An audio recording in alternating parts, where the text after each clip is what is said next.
자, 오늘은 본문 말씀을 가지고 집에서도 튼튼한 바가지, 밖에서도 튼튼하다라는 제목으로 하나님 말씀을 증거하겠습니다. 네, 집에서 튼튼한 바가지, 밖에서도 튼튼하다. 디모데서는 바울이 디모데에게 보내는 목회서신입니다. 목회서신, 이게 뭐냐면 목회를 이렇게 하면 좋겠다라는 거죠. 이거는 디모데를 무식해 하거나 얕잡아 보는 것이 아닙니다. 하나님께서 맡겨주신 교회를 바르게 이끌어주길 바라는 이런 바울의 마음으로 볼 수 있죠.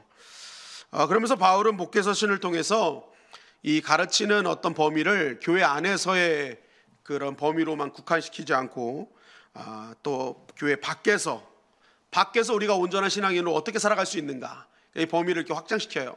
그러니까 바울이 로마서에서 계속 얘기하는 게 뭐예요? 우리의 믿음은 점점 우리의 크기가, 믿음이 지경이 확장되어진다고 하는 것과 일맥상통한 거죠. 그러니까 바울은 신앙생활을 그냥 교회 안에서만 하는 것을 신앙생활이라 하지 않고 밖에서 신앙으로 살아가는 것 자체를 신앙생활이라고 하는 거죠. 그러니까 신앙은 반드시 생활로 연결되어져야 되는데 그 생활은 교회에서만 이루어지는 것이 아니라 밖에서도 이루어져야 된다. 그래서 고린도후서 5장 17절 보면 그런즉 누구든지 그리스도 예수 안에 있으면 새로운 피조물이라, 이전 것은 지나갔으니 보라 새 것이 되었도다. 참된 믿음의 삶으로 변화된 그리스도인, 이런 그리스도인은 삶의 모든 영역을 새로운 피조물로 살아야 된다는 것입니다. 교회 안에서뿐만이 아니라 교회 밖에서 나의 가정과 나의 삶의 모든 순간순간이 옛사람이 아닌 새로운 사람, 새로운 피조물로 바뀌어 사는 삶, 그것이 뭐예요? 진짜 믿음의 사람이다. 바울은 오늘 말씀을 통해서도 그것을 우리에게 증거하는 거예요. 내가 사회 구성원으로서, 하나님의 백성으로서 이 사회에서 어떻게 살아가는 것이 합당한 신앙생활에 하는 자의 모습인가. 우리 1절 2절 말씀 다 같이 한번 읽어볼까요? 시작. 무릇 멍에 아래에 있는 종들은 자기 상전들을 범사에 마땅히 공경할 자로 알지니 이는 하나님의 이름과 교훈으로 비방을 받지 않게 하려 함이라. 믿는 상전이 있는 자들은 그 상전을 형제라고 가볍게 여기지 말고 더 잘 섬기게 하라. 이는 유익을 받는 자들이 믿는 자요 사랑을 받는 자임이라. 너는 이것들을 가르치고 권하라. 자, 우리가 사는 사회, 이거 경제활동입니다. 경제활동으로 할 때 기본적으로 우리는 경제활동을 하면서 고용인과 피고용인으로 나뉘게 되어 있다는 것이죠. 그것이 바로 이제 상전과 종이라는 단어를 사용하는 거예요. 오늘날로 말하면 고용인과 피고용인, 바로 그거 다루는 거예요. 믿는 피고용인들이 믿지 않는 고용인, 그리고 믿는 고용인에 대해서 우리가 어떻게 자세를 취할 것인가, 그거 말하고 있는 거예요. 그러니까 바울은 얘기합니다. 우리가 믿는 피고용인이라면 우리가 어떤 대상을 볼 때 그 사람이 믿는 고용인이든 믿지 않는 고용이든 그 사람을 다 존경할 자로 잘 섬기라는 거예요. 왜 그렇습니까? 이것이 하나님의 이름과 교훈으로 비방을 받지 않게 하는 방법이에요. 그러니까 하나님의 영광을 가리지 않는 것이다. 그러니까 우리가 일하는 데 있어서 우리가 그저 돈을 벌 목적으로 우리를 그곳에 부르신 것이 아니라 믿지 않는 사람이나 믿는 고용인이나 믿지 않는 고용인 다 믿는 나의 그러한 일하는 모습을 통해서 뭐예요? 하나님께 영광 돌리기 위해서, 그 나의 일하는 모습을 통해 하나님 살아계심을 증거하기 위해서 그것을 불러주셨다. 이거 기억하라는 거예요. 그러니까 그것이 그러한 삶을 통해서 믿지 않는 고용이든 믿는 고용이든 하나님의 백성들 이렇게 사는 거구나, 이렇게 하는구나 하면서 뭐예요? 하나님이 진짜 계시는구나. 너 하는 거 보니까 야, 하나님 안 계시는 것 같아, 이런 얘기 듣지 말고 네가 하는 거 보니까 진짜 하나님 계시는구나. 너가 하나님 섬기든 이 회사를 섬기고 나를 섬기는구나. 이거 필요하다는 거예요. 고린도전서 10장 31절에 보니까 그런즉 너희가 먹든지 마시든지 무엇이든지 다 하나님의 영광을 위하여 하라. 우리의 모든 삶의 모든 부분들, 가장 기초적인 거예요. 먹든지 마시든지 무엇을 하든지 그게 다 뭐랑 연결되어야 된다? 하나님의 영광과 연결되어야 된다. 여러분, 요셉이 이제 보디발의 집에 신하로 갔잖아요. 보디발은 하나님 믿지 않는 사람이었습니다. 그럼에도 불구하고 요셉은 그곳에서 정말 열심히 했어요. 그 결과를 창세기 39장 3절은 이렇게 증거합니다. 다 같이 읽어볼까요? 시작. 그의 주인이 여호와께서 그와 함께 하심을 보며 또 여호와께서 그의 범사에 형통하게 하심을 보았더라. 네, 열심히 했어요. 믿지 않는 주인인데도 열심히 했어요. 왜? 하나님의 영광을 위해서 한 거예요. 하나님의 영광을 위해서.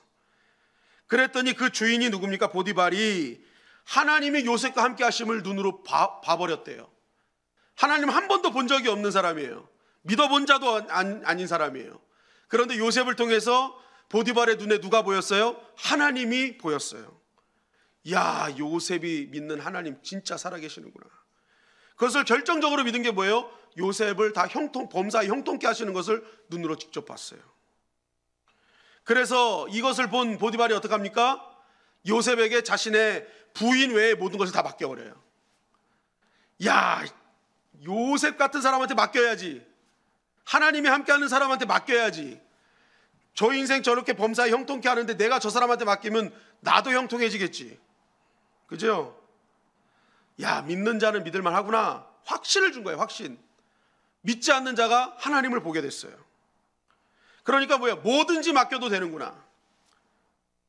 여러분, 나중에 어떤 일이 벌어져요? 자신의 아내를 겁탈했다는 얘기를 들어요.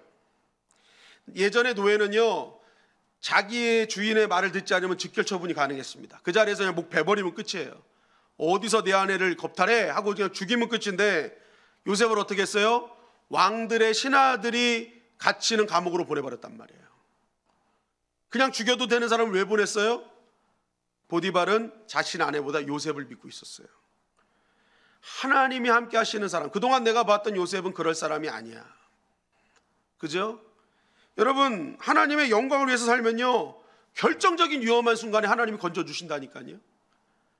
얼마나 우리한테 이득입니까? 나는 그저 하나님을 위해서 일한 것뿐인데 하나님은 그러한 것을 귀하게 여기시고 나를 결정적인 사망의 음침한 골짜기에서 건져주시더라는 거예요.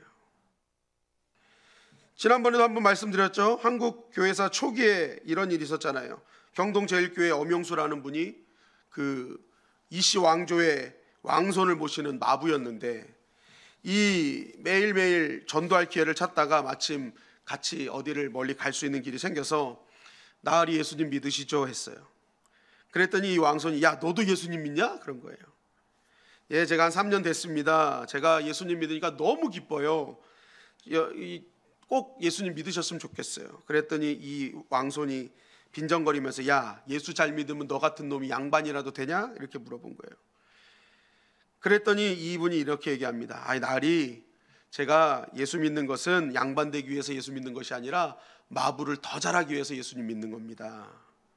저는 평생 예수님 믿으시면 제가 평생 나으리의 마부가 되겠습니다 라고 얘기했다는 거예요. 그런 그 말에 이 왕손이 감동을 해가지고 예수님 믿게 되고 나중에 승동교회 목사가 됐잖아요. 이재영 대감 이야기 아닙니까? 그러니까 이게 예수님을 믿지 않는 그 주인을 모시면서 오히려 예수님 믿으면 내가 평생의 마부가 되겠다는 어떤 그러한 마음으로 섬기니까 마음을 움직여서 그를 통해서 하나님 만난 거예요. 그리고 결국 목사가 되었다는 것입니다. 여러분, 우리가 지금 나의 일하는 장소에 나를 부르신 이유는 뭐예요? 내가 성실해서 나의 삶도 윤택해지고 나와 함께한 사람들 기쁘게 하는 것도 중요하지만 더 나아가서 하나님이 원하신 건 하나님의 영광을 위해서 살으라는 거예요. 그래서 그것을 그 현장에 일하는 나의 모습을 통해 하나님 살아계심을 보여주라는 것입니다. 여러분, 우리가 이런 하나님의 부르심을 잊지 않기를 주님의 이름으로 간절히 축원합니다. 여러분, 그러면요, 아무것도 나한테 유익이 없는 것 같지만 오늘 요셉처럼 결정적인 순간에 하나님 건지시는 은혜를 경험하게 되는 거예요. 그리고 결국에는 인정받아서 모든 것이 맡겨진다니까요. 그냥 몇 년 다니고 말 때 그냥 대충 하고 말아야지 하면요, 아무런 역사도 안 나타나요. 그럼 뭐예요? 내 기분대로 하는 거잖아요. 그런데 우리 일은 내 기분대로 하지 말고 하나님의 영광을 위해서 하라는 거예요. 너의 모든 일을 하나님의 영광을 위해서 해라. 그럼 반드시 너가 영광 받게 해주실 것이다. 두 번째는 뭐예요? 믿음을 가진 고용인에게도 잘하라는 거죠. 우리가 때로는 믿음을 가진 고용인을 만나면 같이 믿음의 사람이라고 해가지고 때로는 넘지 말아야 선을 넘을 때가 있어요. 왜 그렇게 하지? 왜 믿는 사람이라고 하는데 저렇게 하지? 그런데 오늘 뭐라고 말해요? 믿는 상전이 있는 자들은 그 상전을 형제라고 가볍게 여기지 말고, 가볍게 여기지 말래요. 저 사람이 믿는데 왜 나도 믿는 사람인데 나를 이렇게 형제라고 부르지도 않고 나처럼 믿는 어떤 삶을 살지 않지, 이런 생각하지 말라는 거예요. 내가 나를 고용한 난 피고용이냐? 나는 그저 내가 맡겨진 일에 충성을 다할 뿐이다. 그 사람이 나를 믿음의 형제로 알아주느냐 알지 못하느냐는 종인 내가 결정할 문제가 아니다. 누가? 상전인, 고용인이 결정할 문제지 내가 결정할 문제 아니라는 거예요. 그런 거 신경 쓰지 말라는 거예요. 가볍게 선 넘지 말고 그냥 그분이 그렇게 하면 그렇게 하는 게 놔두는 거예요. 나는 그저 나에게 주신 이 자리가 하나님의 영광을 위한 자리임을 기억하고 내가 할 일을 최선을 다해 충성해라. 오늘 바울 그거 얘기하는 거예요. 그럴 때 뭐예요? 하나님 영광 받으시고 결정적으로 너를 이렇게 세워주시는 그 은혜를 경험하게 될 것이다. 그러면서 디모데전서 6장 3절 5절로 넘어갑니다. 다 같이 읽겠습니다. 시작. 누구든지 다른 교훈을 하며 바른 말 곧 우리 주 예수 그리스도의 말씀과 경건에 관한 교훈을 따르지 아니하면 그는 교만하여 아무것도 알지 못하고 변론과 언쟁을 좋아하는 자니 이로써 투기와 분쟁과 비방과 악한 생각이 나며 마음이 부패하여지고 진리를 잃어버려 경건을 이익의 방도로 생각하는 자들의 다툼이 일어나느니라. 자, 그러면서 바울은 이어서 우리가 삶 속에서 우리의 현실에서 삶 속에서 경건의 삶을 유지하는 방법에 대해서 얘기해 주는 거예요. 두 가지를 얘기해 주는데 첫째는 우리의 삶 속에서 주님의 말씀과 교훈을 잘 따르라라는 거예요. 그러니까 우리가 경건, 하나님께서 주시는 신앙생활을 잘하기 위해서는요, 말씀을 따라야 돼요. 말씀을 우리 안에 채워야 되는 거예요. 그러니까 그것이 경건한 삶의 핵심이라는 거예요. 그럼 경건이 뭐예요? 경건은 이렇게 성경책 옆구리에 끼고 할렐루야 할렐루야 이러고 다니는 게 경건입니까? 뭐 이렇게 무슨 일이 있으면 뭐 이렇게 엄숙하고 근엄한 표정으로 하고 있는 게 경건입니까? 막 교회에서 웃고 떠들고 그러면 아유 저 책말 받을 것들 하면서 눈살 찌푸리는 게 경건이에요? 경건은 가드니스라고 해서 하나님을 따르는 삶이 경건이에요. 하나님 닮고 싶은 삶, 닮아가는 삶, 그게 경건이에요. 여러분, 그래서 다윗이 벗겨올 때 바지가 벗겨지고 막 춤춰도 하나님이 그걸 불경건이라고 하지 않잖아요. 기뻐하시잖아요. 왜요? 하나님이 가장 기뻐하시는 게 그거예요. 찬양받고 찬양하고, 그죠? 근데 우리는 막 이렇게 하면 막 교회에서 난장판 핀다 그러고 막 믿음 없다고 하는 사람들도 있단 말이죠. 여러분, 경건은요 하나님을 기뻐하는 것이고요, 하나님 더 넓은 의미로 보면요, 하나님께서 좋아하시는 것을 같이 좋아하고 그 좋아하시는 것을 닮아가려고 하는 것이 경건이라는 거예요. 그분이 나의 피난처입니다. 그분이 나의 기쁨의 원천입니다. 나의 삶의 목적입니다. 이것이 경건이라는 거예요. 경건. 근데 이 경건을 자꾸만 외적인 모양, 경건의 모양만 찾아요. 그러니까 뭐예요? 진짜 경건하지 못한 거예요. 그러면서 이런 경건의 삶을 따르기 위해서는 우리가 꼭 해야 될 게 말씀을 따르라는 거예요. 말씀, 이게 전념하다 뜻이거든요. 그러니까 하나님의 말씀에 전념해야 우리가 하나님이 기뻐하시는 것이 무엇인지를 알고 하나님이 원하시는 것이 무엇인지를 알고, 그리고 그 말씀을 통해서 우리가 인도함을 받아 하나님을 닮아가는 삶을 살아갈 수 있다. 그게 경건이라는 게 경건. 그러니까 하나님 말씀을 닮아가니까, 하나님으로 말씀으로 채워지니까 우리 안에 하나님의 그러한 원하시고 뜻하시고 바라시는 그러한 삶을 살아가는 거예요. 그러니까 우리가 경건한 자가 될 수 있는 거죠. 경건한 자. 그런데 문제는 우리가 이런 하나님의 말씀을 따르지 않는다, 하나님 말씀으로 채워지지 않는다라면 어떤 일이 벌어지느냐. 여러분, 제가 계속 강조하는 게 하나님 말씀으로 채워지지 않으면요, 그것이 안 채워지는 공간으로 남아있지 않아요. 다른 것이 와서 채운다니까요. 그래서 악한 마귀가 갔다가 안 채워졌네, 그리고 더한 것 7귀신 데리고 와가지고 이전보다 더해졌다고 얘기하잖아요. 여러분, 그래서요 항상 우리는요 무엇이 내 안에 선점되느냐, 이게 되게 중요해요. 하나님의 은혜가 나에게 선점되어지느냐, 하나님 말씀이 나에게 선점되어졌느냐, 이거 굉장히 중요한 진리라는 거예요. 그런데 하나님 말씀이 진리와 그 은혜가 선점되어지지 않으면 어떻게 된다는 거예요? 세상의 것들로 채워지게 된다. 그것이 바로 뭐예요? 교만, 변론, 언쟁, 투기, 분쟁, 비방, 악한 생각. 하나님 말씀으로 채워지지 않는 인생은요, 내 안에 교만이 들어옵니다. 교만으로 채워져요. 여러분, 교만이 뭐예요? 하나님 자리에 내가 대신 앉은 거잖아요. 내 뜻이, 내 생각이 다 우선이에요. 그러니까 뭐예요? 내 뜻대로 안 되니까 변론합니다. 항상 사람들과 뭐예요? 언쟁하는 거예요. 항상 이야기가 받아들임이 없어요. 웰컴이 없어요. 네 건 틀렸다는 거예요. 내가 맞다는 거예요. 교만하니까. 결국 그것이 뭐예요? 투기와 분쟁과 부패 현상으로 연달아 일어나는 것이죠. 그에 내 안에 들어와서 내 안에 내 삶의 모든 것이 다 세속적으로 변화되어 버리고 만다는 것입니다. 한번 따라하십니다. 은혜와 말씀이 선점되어야 된다. 선전되어야 된다. 예, 여러분 오늘 이 밤에 성령께서 선점하시기를 주님의 이름으로 간절히 축원합니다. 아멘. 하나님의 말씀과 성령의 은혜로 나를 채워야 돼요. 안 채우면요 다른 것들이 채워진다니까요. 그 중에 대표적인 게 교만이에요. 교만. 내가 하나님 자리에 앉는 거예요. 그래서 나 외에 다른 건 다 틀린 거예요. 그러니까 맨날 싸우는 거예요. 맨날 분쟁만 일어나는 거예요. 내 생각과 틀리면 그것이 맨날 머릿속에 꽂혀가지고 다른 사람의 이야기는 들으려 하지 않아요. 여러분 우리가 어떤 현상이 있을 때 항상 자기 생각만 보여지는 현상만 보면 안 됩니다. 주변에 여러 사람들의 이야기를 들어보고 그것이 진짜 맞는지 안 맞는지를 확인해 봐야 되는 거예요.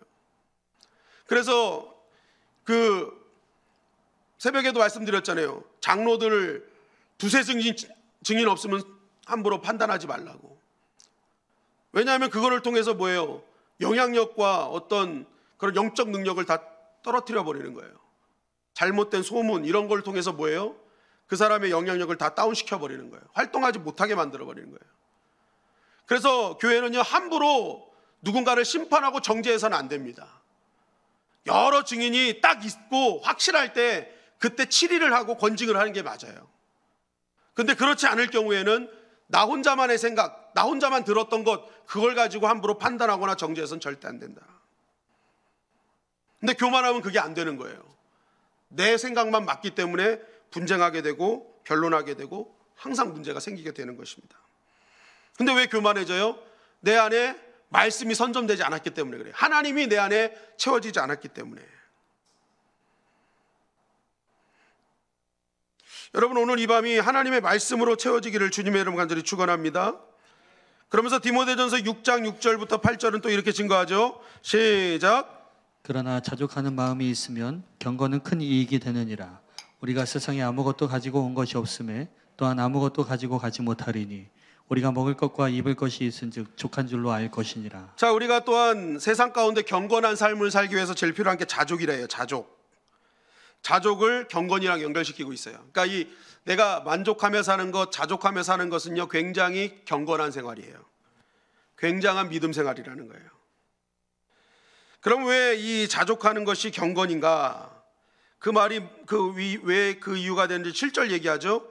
세상에 아무것도 가지고 온 것이 없음에 또한 아무것도 가지고 가지 못하리니.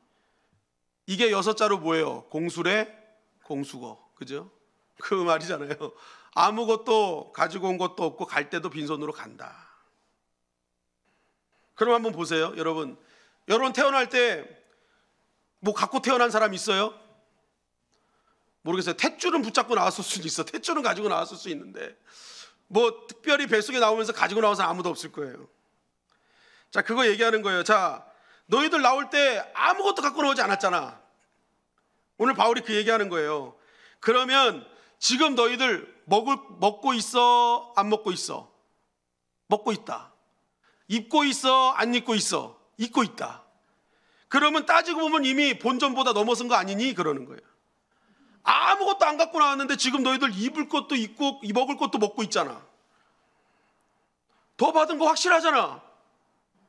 그러면 기뻐해야지, 감사해야지, 만족해야지. 아무것도 안 갖고 온 존재가 지금 먹고 있는데 입고 있는데 응? 그럼 족한 줄로 알아야 되는 거 아니야? 그 얘기예요. 그 얘기. 너희들 아무것도 갖고 나오지 않았으면서 지금 입고 있고 먹고 있다면 이거 되게 본전보다 더 넘어간 거잖아. 그러니까 바울의 시각은 뭘 주는 거예요? 하나님께서 이미 너에게 주신 은혜를 기억하라는 거예요. 아무것도 안 갖고 나왔는데 지금도 아무것도 없으면 진짜 불행하지만 그 이상을 하고 있잖아. 그러니 하나님 은혜가 얼마나 크니 얘기하는 거죠.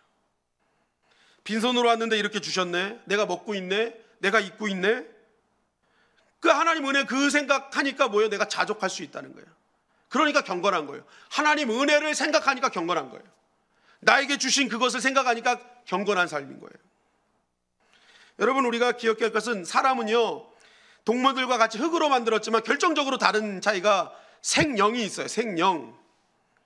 하나님께서 채우신 게 있단 말이에요. 하나님이 후 하고 채워주신 게 있단 말이에요. 그래서 여러분, 우리가 믿으면서도 공허함을 느낄 때는요, 여러분 기억하십시오. 그때 하나님의 채우심이 필요하구나 여러분 알으셔야 돼요. 그런데 믿는 사람들이요, 공허함이 느껴지니까 이걸 하나님이 채워야 될 생명적인 존재인데 자꾸만 육신적으로 채우려고 하니까 문제가 되는 거예요. 그러니까 공허한 거예요. 그러니까 채워도 목마른 거예요. 하나님이 후 해주시면 끝날 일을 가지고 이걸 안 채우는 거예요. 이거를 하나님의 은혜를 채우고 말씀을 채우고 해야 되는데 우리 생명이라니까요. 육신으로 끝나는 존재가 아니에요. 하나님이 후 하고 채워주신 존재이기 때문에 하나님이 가까이 오셔서 후 하고 탁 채워만 주시면 확실히 한순간에 다 해결이 되는 거거든요. 근데 자꾸만 이것을 다른 것에 채우고, 사마리아 여인 남편으로 계속 채우잖아요.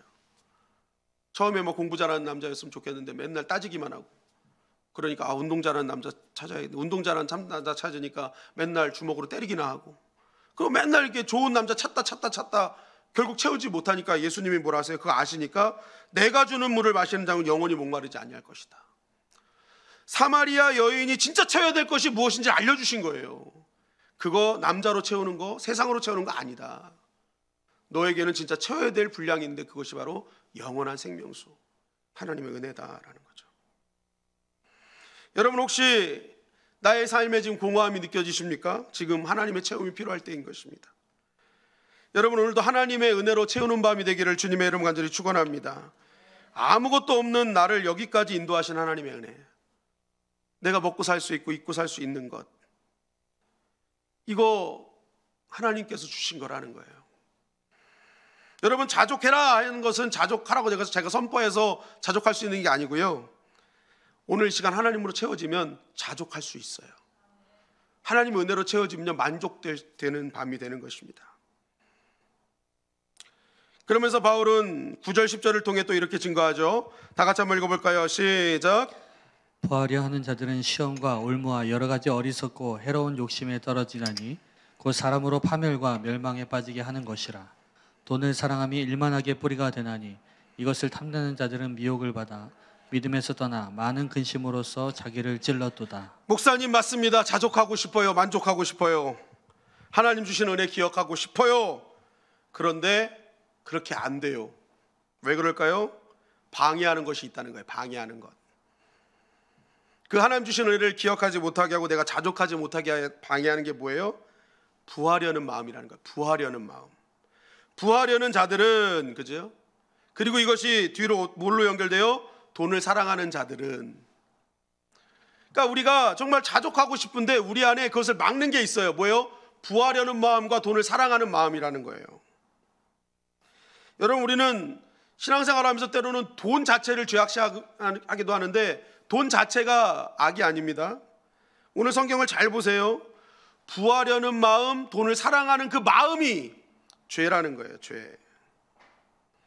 이 표현 안에는요, 돈 자체 그걸 말하는 게 아니라 그것을 돈, 부, 이것이 진짜 나의 소망이고 전부라고 생각해서 그것만을 따르는 마음, 그게 악이라는 거예요. 그게 우상이고.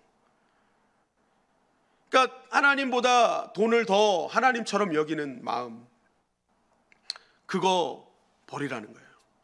그거 이겨야 뭐예요? 우리가 자족하는 사람이 될 수 있다. 이거 버리지 않으면 우리가 어떻게 된다는 거예요? 쉽게 시험과 올무에 빠지게 된다. 욕심 때문에 그렇죠. 돈, 부, 이거 가지려고 하니까 욕심이 따르는 거예요. 욕심. 그래서 어떤 영화의 대사에 그런 거 나오잖아요. 난 그 사람 욕심이 무엇인지만 알면 100% 그 사람한테 사기칠 수 있다고. 그러니까 우리가 갖고 있는 돈에 대한 욕심, 부에 대한 욕심 가지고 있으면요, 우리는요 100% 시험과 올무에 빠질 수밖에 없는 존재라는 거예요. 그리고 그러한 마음은 자꾸 하나님 은혜에서 멀어지기 때문에 하나님 은혜에서 멀어지는 자는 결국 파멸과 멸망에 빠진다, 그 얘기하는 거예요. 이 돈을 사랑함, 이게 하나님보다 더 사랑하는 거잖아요. 그러니까 결국 하나님과 하나님 은혜에서 멀어지기 때문에 파멸과 멸망에 빠진다. 디모데전서 6장 17절은 이렇게 증거합니다. 시작. 내가 이 세대에서 부한 자들을 명하여 마음을 높이지 말고 정함이 없는 재물에 소망을 두지 말라. 자, 왜 파멸과 멸망에 빠지냐? 여기도 가장 첫 번째가 마음을 높이기 때문이라는 거예요. 교만해졌다. 그러니까 돈이 하나님 되고 그것을 사용하는 내가 하나님이 돼버리는 거죠. 교만해지는 거예요. 하나님 가장 싫어하는 거 아니에요? 내가 사람이 하나님 자리에 앉으려고 하는 거, 하나님 같이 되려고 하는 거. 근데 돈이 그렇게 만들어 버린다는 거예요. 돈이, 그죠? 그러니까 파멸과 멸망의 앞잡인 거죠. 돈만을 사랑하는 마음, 돈에 소망 둔 마음. 그리고 둘째는 뭐예요? 정함이 없는 재물이에요. 정함이 없다. 이게 uncertain이라고 해가지고 불확실하다라는 거예요. 돈은 불확실한 거예요. 여러분, 돈은 바울이 정확하게 얘기하는 거예요. 그거 확실성 없다. 불완전한 것이다. 돈이 진짜 모든 거 다 줄 것 같아? 그렇지 않다는 거예요. 그죠? 여러분, 돈 진짜 많이 번 사람이 행복하다라는 말을 들어본 적이 많이 없어요. 그렇게 많이 안 가져봐서 우리는 잘 모르는 거지, 진짜 많이 가진 사람이 그냥 자살하잖아요, 여러분. 진짜 돈이 나에게 모든 것을 주는 확실성이 있다면 그거 갖고 다 행복했어야 돼요. 그런데 돈이 정말 많은 사람들은 오히려 더 우울하고 더 많이 자살하고 그것 때문에 더 염려하고 근심 가운데 살아가더라는 거예요. 왜 그렇습니까? 돈이 전부이기 때문에. 불확실하다라는 거예요. 침대는 사도 잠은 못 산대잖아요, 돈이. 그죠? 여러분, 돈 많으면 잠 잘 와요? 많지 않아 봐서 모르겠어요. 여러분, 많지 않아도요, 여러분 한번 생각해 보세요. 여러분들에게 생각지도 않는 돈이 꽁돈이 생겼어. 그래서 야, 이 돈은 뺏기지 말아야 돼 하고 막 팬티 안에다도 숨겨보고 막 생각지도 않은 주머니를 만들어서 거기다 숨겨보고 이불에다도 막 넣어보고 책 사이에도 막 껴봐. 그런 다음에 이제 나가요. 나가다가 그 책은 걸릴 것 같네 하고 또 들어와. 그래서 또 책 바꿔보고 이불도 막 다 다른 데로 숨겨보고, 그래서 맨날 책은 읽지 않는데 책은 늘어나고 이불은 덮지 않는데 이불은 계속 늘어나. 숨겨야 되니까.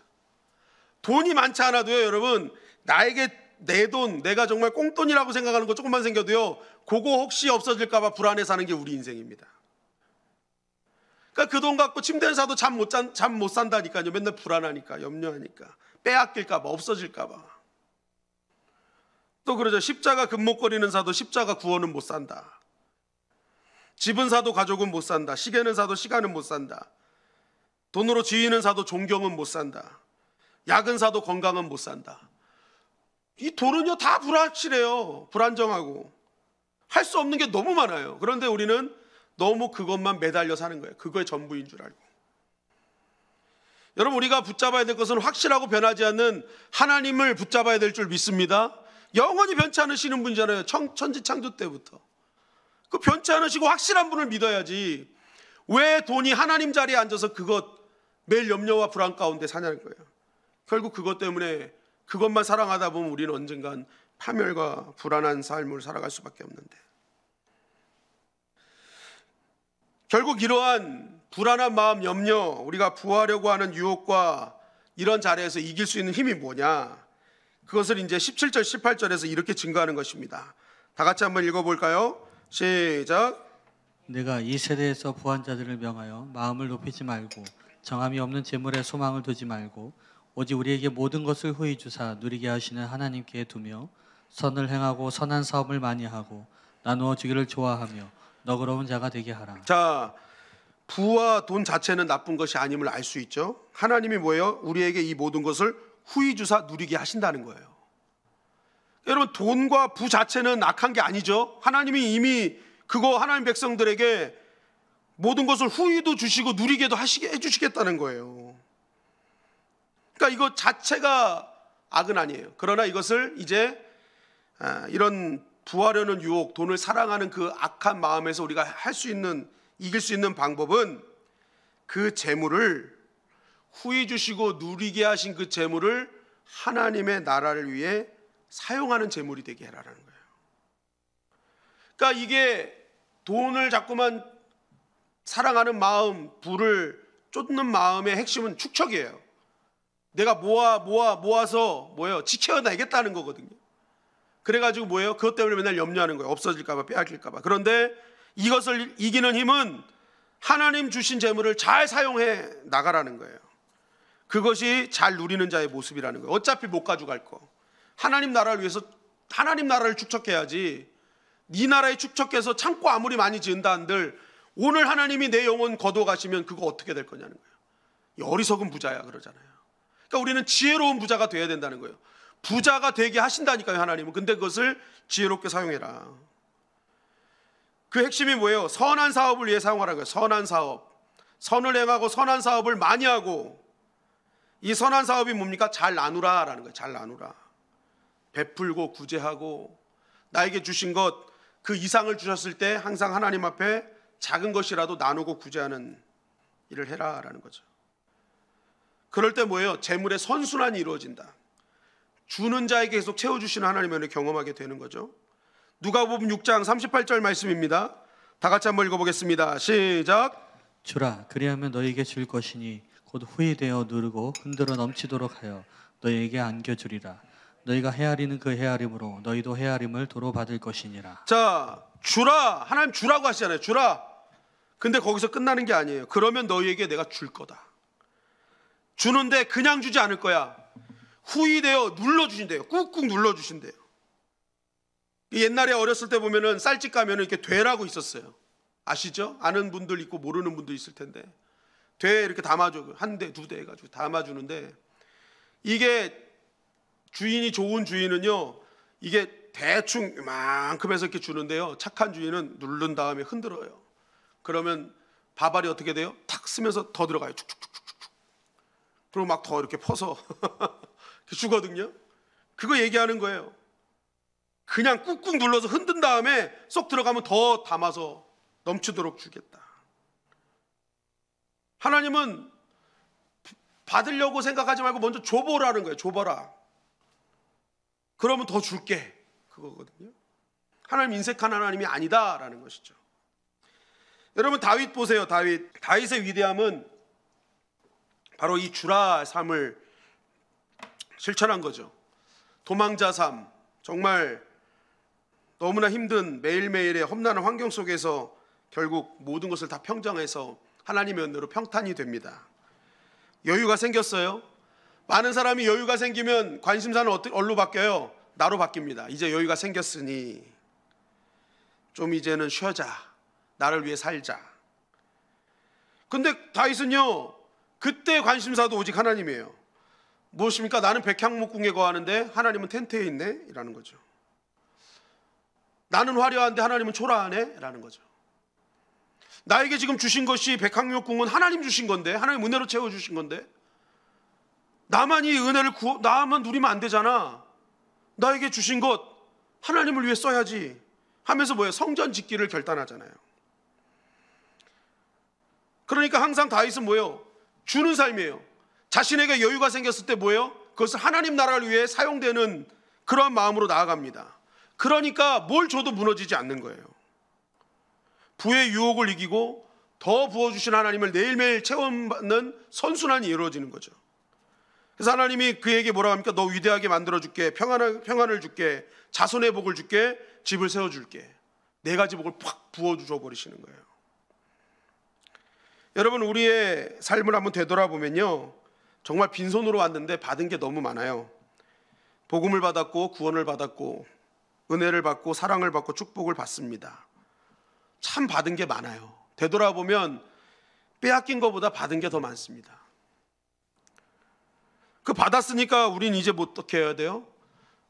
주는 삶을 살아야죠. 나에게 받은 복음을 전해주고, 내가 받은 사랑을 전해주고, 내가 받은 은혜를 전해주고. 여러분, 우리가 그런 받은 은혜를 기억하고 주는 삶을 살 때 인색하지 않으신 하나님께서 누르고 흔들어 후히 채워주시는 은혜를 경험하게 될 줄 믿습니다. 그러면서 디모데전서 6장 19절은 이렇게 증거하는 것입니다. 시작. 이것이 장래에 자기를 위하여 좋은 터를 쌓아 참된 생명을 취하는 것이니라. 여러분, 미래에 대해서 불안함 많으시죠? 내일은 어떻게 될까? 나의 삶의 미래는 어떻게 될까? 그죠? 이거는 연령을 초월한 늘 우리 삶 가운데 있는 고민입니다. 그런데 바울이 뭐라고 얘기합니까? 너 그렇게 하나님 나라를 위해서 사업하는 거, 너 장래를 위해서 진짜 잘하는 거야. 그게 좋은 터를 쌓는 것이고 참된 생명을 취하는 방법이야 라는 것이죠. 여러분, 우리가 미래 준비한다고 해서 두려움이 사라지는 게 아닙니다. 하나님께서 주신 것을 하나님의 영광을 위해서 내가 나의 에너지, 나의 모든 삶을 나아갈 때에 그 미래에 대한 모든 것을 책임져 주시는 하나님을 경험하게 돼요. 그리고 여호와 일의 하나님을 찬양하게 되죠. 따라하십니다. 잘 쓰면 미래가 보장된다. 미래가 보장된다. 그러니까 나의 주신 에너지 상전들에게 잘 쓰는 거예요. 나에게 주신 환경 속에서 내가 열심히 섬기는 거예요. 또 나에게 주신 물질조차도 내가 그것을 돈을 사랑하는 자리로 나가지 않고 사용하는 자리로 나가는 거죠. 그러면 뭐예요? 하나님께서 그러한 인생을 미래의 책임을 져주신다. 마지막으로 이렇게 증거하고 마치겠습니다. 디모데전서 6장 11절 12절 말씀입니다. 시작. 오직 너 하나님의 사람아, 이것들을 피하고 의와 경건과 믿음과 사랑과 인내와 온유를 따르며 믿음의 선한 싸움을 싸우라. 영생을 취하라. 이를 위하여 내가 부르심을 받았고 많은 증인 앞에서 선한 증언을 하였도다. 자, 우리는 하나님의 사람이라는 거죠. 한번 따라하겠습니다. 나 하나님의 사람아. 너 하나님의 사람아. 너 하나님의 사람아. 너 하나님의 사람아. 네. 우린 뭐라고요? 하나님의 사람이래요. 하나님의 사람. 그러면서 하나님의 사람은 어떤 사람이냐? 이것들을 피하고 의와 경건과 믿음과 사랑과 인내와 온유를 따르며 믿음의 선한 싸움을 싸우며 영생을 취하는 것. 뭐예요? 하나님의 사람은 죄악된 어떤 현장, 죄악의 어떤 모습들을 피하고 따를 것, 믿음, 소망, 사랑, 온유 따르고 싸울 것과 싸우며 영생을 취하는 자라는 거예요. 그러니까 이게 확실한 어떤 공식 주고 기준 주는 거예요. 너가 죄의 영향력은 반드시 피해라 라는 거죠. 요셉이 보디발의 아내를 피했잖아요. 거기 앉아서 주여 이기게 하여 주시옵소서, 막 음란을 이기게 하여 주시옵소서 막 기도하지 않았다는 말이에요. 왜요? 요셉의 그 17살 막 18살 막 그런 막 10대 20대 그런 정점의 나이, 그때 음란을 피하는 게, 음란을 이겨나가는 게 쉽지 않아요. 그러니까 뭐예요? 아, 나는 여길 피해야 된다. 다윗 보세요. 다윗이었잖아요. 그런데 그 자리를 피하지 않으니까 결국 밧세바를 범하여. 우리가요 여러분 다 이길 것 같지만요, 내가 다 요셉처럼 살진 못한다니까요. 성군 다윗도 넘어간 게 음란이에요. 그러니까 목사님, 우리 둘 사이는 걱정하지 마세요. 우리 둘 사이는요 손만 잡고 있어요. 우리는 성령으로 잉태할 거예요. 거짓말하지 마요. 거짓말하지 마요. 남녀 둘 사이는요, 내가 요셉이 될 수 있지만 다윗도 될 수 있음을 기억해야 돼요. 그래서 그러한 자리를 만들지 않는 것이 중요합니다. 가급적 만들지 않는 게 중요해요. 그러니까 뭐예요? 피해야 될 게 있다니까요. 피해야 될 게 있어요. 그러니까 죄라는 이 기준, 이 죄악의 영향력 아래에 있는 이거는요 때로는 피해야 될 것이다.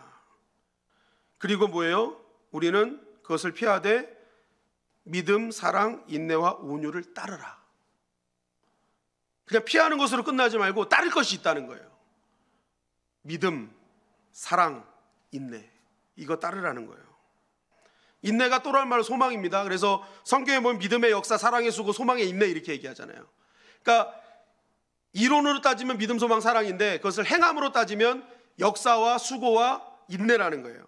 그러니까 믿음은 행함이 반드시 따라와야 되는 거고, 사랑은 수고해야 되는 거예요. 희생이 있어야 되는 거고, 소망은 인내하는 자에게 주어지는 거라는 거예요. 그러니까 요거 따르라는 거예요. 따르라라는 거예요. 그러면 온유한 자가 되는 거예요. 온유, 예수님의 온유. 내 안에서 막 야생적인 마음이 있지만 주인이 스톱 하니까 뭐예요? 그것을 따르는 게 온유거든요. 그러니까 우리는 그것을 따르는 자들이 되어야 된다라는 것입니다. 그리고 싸울 대상과 싸우는 것, 나의 믿음을 위해 육신과 싸우고 내 영적인 것을 방해하는 악한 영들과 싸우고, 나와 함께하는 사람들과 싸우는 게 아니라 그 뒤에 있는 혼미케 하는 세력들과 싸우는 자가 돼야 돼요. 그래서 결국 영생을 취하는 그러한 자들. 그러니까 이런 확실한 기준 갖고 살아가는 사람이 하나님의 사람이다. 여러분, 오늘 이 기준에 살아가는 자들이 되시기를 주님의 이름 간절히 축원합니다. 하나님이 원치 않으시는 것은 피해버리시고 하나님이 원하시는 것을 따르고 싸워야 될 것을 싸우고 취할 것을 취하는 인생, 그게 하나님의 사람이에요. 너 하나님의 사람아. 오늘 세상의 빛과 소금으로 부르신 하나님의 사람들에게 기준을 제시합니다. 첫째는 믿느냐 아느냐의 구분 없이 하나님의 영광을 위해 잘 섬기라. 말씀과 은혜가 먼저 선전된 자가 되라. 주신 것에 만족하는 자가 되라. 빈손으로 온 인생이 이미 더 많은 것을 채워주심을 기억해라 라는 거죠. 자족을 방해하는 부하려는 마음, 돈만을 사랑하는 마음은 떠나고 주신 것으로 하나님의 선한 사업을 위해 열심히 사용하는 자가 되라. 확실한 말씀의 기준을 가진 인생, 피할 것은 피하고 따를 것은 따르고 싸울 것과 싸우며 취할 것을 취하는 사람. 오늘 세상을 살아갈 때 우리에게 주시는 하나님 사람을 향한 기준의 말씀입니다. 오늘 이 말씀 꼭 지키셔서 정말 우리가 너 하나님의 사람아 하며 칭찬받고 그 하나님의 사람들에게 주시는 놀라운 은혜의 상급을 구하는 누리는 저와 여러분들이 되시기를 주님의 이름으로 간절히 축원합니다.